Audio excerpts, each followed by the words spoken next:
بسم اللہ الرحمن الرحیم۔ السلام علیکم معزز طلباء کرام، آپ سب کیسے ہیں؟ آج ہم موطا امام محمد کے سبق نمبر 370 کو پڑھیں گے۔ آج کے ہمارے سبق کا عنوان ہے مجلس سے کسی کو اٹھا کر خود بیٹھنے میں کراہت کا بیان۔ آج کے سبق میں ہم دو ابواب کے حوالے سے گفتگو کریں گے۔ ایک تو باب الرجل یقیم الرجل من مجلسہ فیہ وما یکرہ من ذالک، جو باب ہے کہ اس شخص کے بارے میں باب ہے جو کسی شخص کو اس کی مجلس سے اٹھا کر خود وہاں پہ بیٹھ جاتے ہیں تو یہ مکروہ امر ہے۔ اور دوسرا جو باب ہے وہ باب الرقیٰ، دم اور تعویذ کرنے کے متعلق جو احادیث ہیں تو وہ بھی اس باب سے ہم پڑھیں گے، اور اس پر جو باقاعدہ وضاحت ہوگی وہ ہم آئندہ گفتگو کا اسے حصہ بنائیں گے۔ تو بہرحال اس حوالے سے امام محمد رحمۃ اللہ علیہ پہلے باب کے متعلق حدیث پاک لکھتے ہیں: اخبرنا مالک اخبرنا نافع عن ابن عمر رضی اللہ عنہما ان رسول اللہ صلی اللہ علیہ وسلم کان یقول لا یقیم احدکم الرجل من مجلسہ فیجلس فیہ۔ امام محمد فرماتے ہیں کہ امام مالک نے ہمیں حضرت نافع سے اور وہ حضرت عبداللہ بن عمر رضی اللہ تعالیٰ عنہما سے روایت کرتے ہیں کہ رسول کریم صلی اللہ علیہ وسلم فرمایا کرتے تھے تم میں سے کوئی شخص کسی دوسرے کو اس کی نشست گاہ سے نہ اٹھائے تاکہ وہ خود وہاں بیٹھے۔ قال محمد وبہذا نأخذ لا ينبغي للرجل المسلم ان یصنع ھذا بأخیہ ویقیمہ من مجلسہ ثم یجلس فیہ۔ امام محمد رحمۃ اللہ علیہ فرماتے ہیں کہ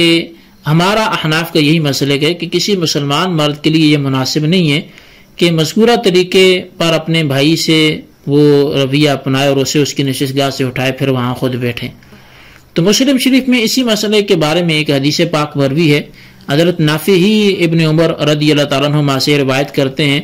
کہ نبی اکرم صلی اللہ علیہ وسلم نے فرمایا کوئی آدمی کسی دوسرے آدمی کو اس کی جگہ سے اٹھا کر خود نہ بیٹھے، تم اس کو کشادہ کر لو اور کھول لو۔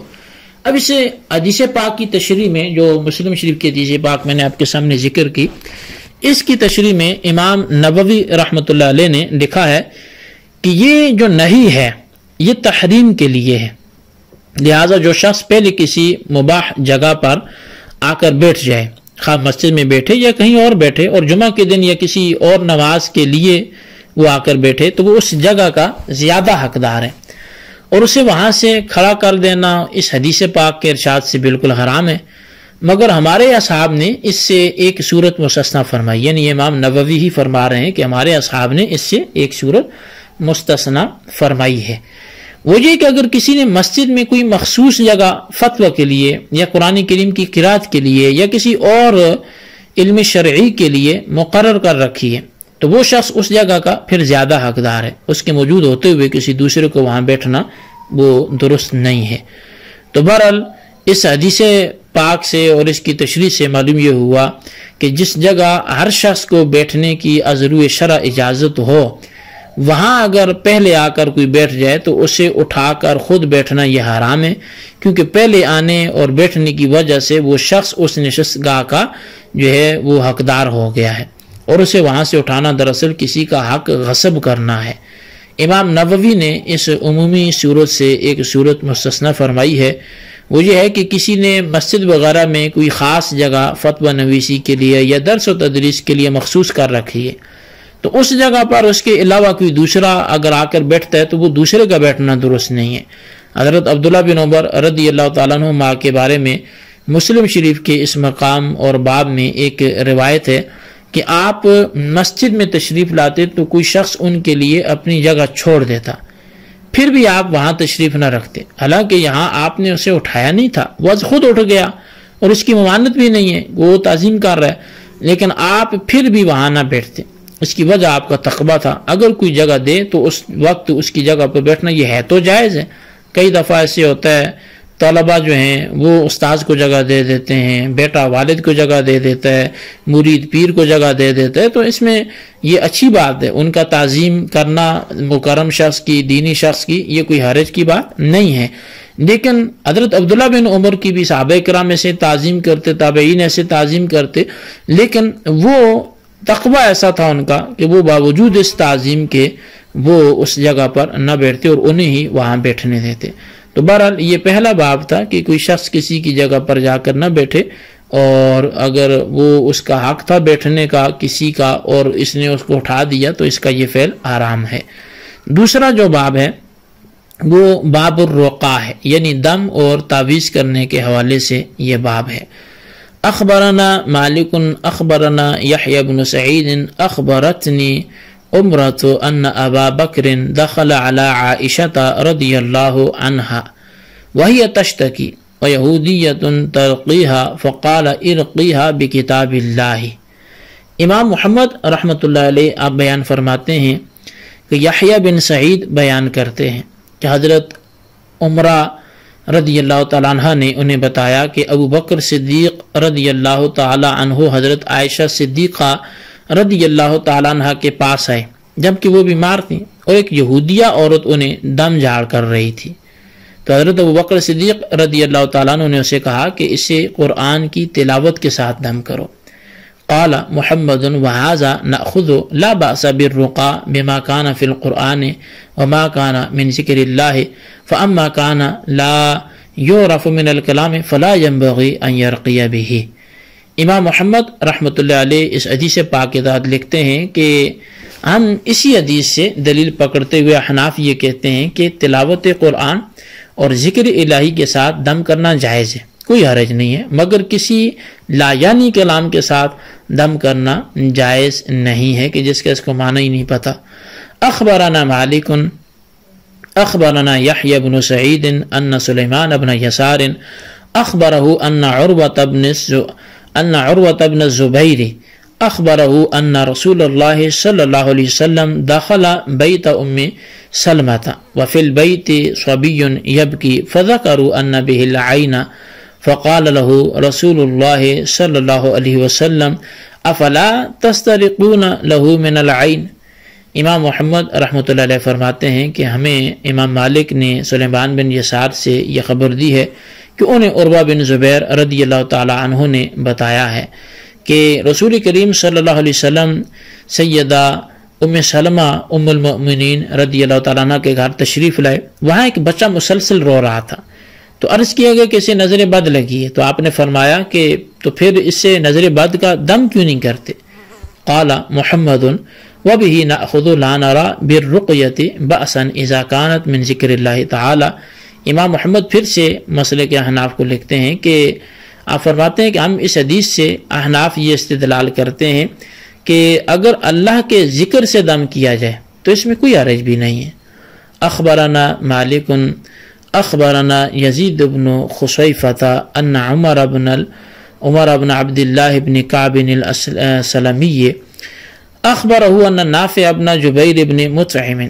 اخبرہ ان عثمان بن ابی العاص انہ اتى رسول اللہ صلی اللہ علیہ وسلم قال عثمان وبی وجع حتى كاد يهلكني فقال رسول الله صلى الله عليه وسلم امسحه بيمينك 7 مرات وقل اعوذ بعزة الله وقدرته من شر ما اجد ففعلت ذلك فاذهب الله ما كان بي فلم ازل بعد امر به اهلي وغيرهم۔ امام محمد رحمۃ اللہ علیہ اس باب کی آخری حدیث پاک کو آپ ذکر فرماتے ہیں، اور آپ لکھتے ہیں کہ ہمیں امام مالک نے خبر دی ہے، اور وہ فرماتے ہیں کہ ہمیں یزید بن خصیفہ نے خبر دی کہ عمر بن عبداللہ بن کعب سلمی انہیں خبر دی کہ بے شک حضرت نافع بن جبیر بن مطعم نے انہیں خبر دی حضرت عثمان بن ابو العاص رضی اللہ عنہ کے والے سے کہ وہ بیان فرماتے ہیں کہ وہ رسول اللہ صلی اللہ علیہ وسلم کے پاس حاضر ہوئے تو آپ کہتے ہیں کہ مجھے شدید درد ہو رہا تھا، قریب تھا کہ وہ مجھے ہلاک بھی کر دے، بہت سخت درد۔ تو رسول اللہ صلی اللہ علیہ وسلم نے فرمایا کہ تم اپنی درد والی جگہ پر 7 مرتبہ اپنا دایاں ہاتھ پھیرو اور ہر بار یہ کہو کہ میں اللہ کی عزت اور اس کی قدرت کے ساتھ اپنی اس تکلیف کی شر سے پناہ مانگتا ہوں۔ تو وہ کہتے ہیں میں نے ایسا ہی کیا تو اللہ نے میری تکلیف فوراً دور کر دی، اور اس کے بعد میں ہمیشہ اپنے گھر والوں اور دوسرے لوگوں کو یہ رسول اللہ صلی اللہ علیہ وسلم کا بتلایا ہوا وہ دم بتلایا کرتا تھا۔ تو بہرحال طلبہ کرام ان حدیث صحیحہ سے وہ روز روشن کی طرح یہ بات واضح ہو گئی کہ رسول کریم صلی اللہ علیہ وسلم قرآن کریم اور ذکر الہی کے ساتھ دم فرمایا کرتے تھے، اور آپ کے ارشاد کے مطابق سیدنا ابوبکر صدیق، عائشہ صدیقہ رضی اللہ تعالیٰ عنہما اور دیگر صحابہ کرام بھی آیات قرآنیہ کے ساتھ دم کرتے اور کرواتے تھے، اور لوگوں کو سکھاتے بھی تھے۔ اگر زبان سے پڑھ کر پھونکا جائے تو اسے دم کہتے ہیں، اور لکھ کر دیا جائے تو اسے درد والی جگہ پر باندھ دو یا پانی میں ڈال کر تحریر کو وہ برکت پانی پی لو تو اسے تعویذ کہتے ہیں، اور یہ سب جائز ہے۔ شرط یہ ہے کہ وہ قرآنی آیات ہوں یا ذکر الہی ہو، شیطانی کلمات اور بیہودہ بے معنی کلام نہ ہو، ورنہ وہ جائز نہیں ہوگا۔ یہاں یہ بات بھی یاد رہے کہ اس باب کی جو پہلی حدیث ہے اس میں یہ بھی احتمال ہے کہ ممکن ہے کہ اس یہودی عورت نے سیدہ عائشہ صدیقہ رضی اللہ تعالیٰ عنہ کے حکم کے بغیر ہی وہ دم کرنا شروع کر دیا ہو، اور ممکن ہے وہ تورات و انجیل کی بعض آیات ہی پڑھ رہی ہو، مگر چونکہ قرآن کریم کے ہوتے ہوئے انجیل اور تورات کی ضرورت نہیں ہے، اس لیے صدیق اکبر رضی اللہ تعالیٰ نے فرمایا کہ اگر دم کرنا ہے تو پھر قرآن سے کرو۔ تو بہرحال تعویذات کے حوالے سے جو ہے وہ مختصر سا جو کلام تھا وہ میں نے یہاں پہ کیا ہے، اور شرعاً اس میں جو فائنل جو گفتگو ہے وہ یہی ہے کہ اگر اس میں کوئی غیر شرعی بات نہیں ہے، یعنی قرآن کریم سے کوئی تعویذ بنا کے دیتا ہے، دم کرتا ہے، احادیث سے وہ کرتا ہے، اللہ کے ذکر سے کرتا ہے، اس کے پاکیزہ کلمات سے کرتا ہے، تو شرعاً کوئی حرج نہیں ہے، اور اس پر جو ہے وہ متعدد احادیث، متعدد آثار موجود ہیں۔ تو لیکن کوئی اگر جادو کرتا ہے، ناجائز کام کا استعمال کرتا ہے، اور وہ پھر زمانہ جاہلیت کے منتر پڑھتا ہے یا کوئی ایسا کام کرتا ہے تو وہ شرعاً جائز نہیں ہے، اسلام اس کی اجازت نہیں دیتا۔ کئی جادو جو ہیں وہ بلکہ اکثر و بیشتر بلکہ تمام ہی وہ بندے کو کفر تک دھکیل دیتے ہیں۔ تو اس کا یہ مطلب نہیں ہے کہ جو جائز طریقے سے کرے وہ بھی غلط ہو جائے۔ جائز طریقے سے جو کرے گا، کتاب اللہ سے دم کرے گا، اللہ کے اسماء سے کرے گا، اس کے ذکر سے کرے گا، وہ جائز ہوگا، اور جو ناجائز طریقے سے کرے گا وہ ناجائز ہوگا۔ اللہ تعالیٰ سے دعا کرتے ہیں جو ہم نے پڑھا سنوں سے یاد رکھنے کی توفیق نصیب فرمائے۔ آمین بجاہ النبی الامین صلی اللہ علیہ وسلم۔